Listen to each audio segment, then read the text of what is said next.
Okay, question number 12 क्या है? Consider a Cartesian coordinate system defined over 3 dimensional vector space with orthogonal unit basis vectors I, J and K. Let vector A is equal to under root 2i plus 1 upon root 2j plus K and vector B is equal to 1 upon root 2i plus root 2j minus K. The inner product of this vector A dot B. Simple A dot B ही पूछा है, मतलब कि दो वेक्टरों का multiplication करना होगा। तो multiply करने के लिए क्या करना होगा? तो 1 मिनट रुकिए आप। तो देखिए, वेक्टर A दिया है, वेक्टर B दिया है, तो A डॉट B करेंगे तो क्या होगा?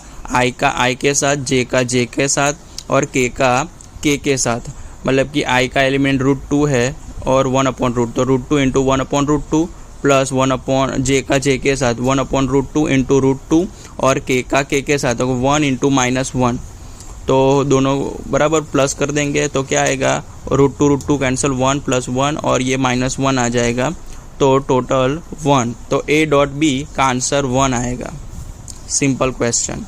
ये गेट 2025 केमिकल ब्रांच में मैथ्स वेक्टर कैलकुलस से पूछा गया है। Thank you.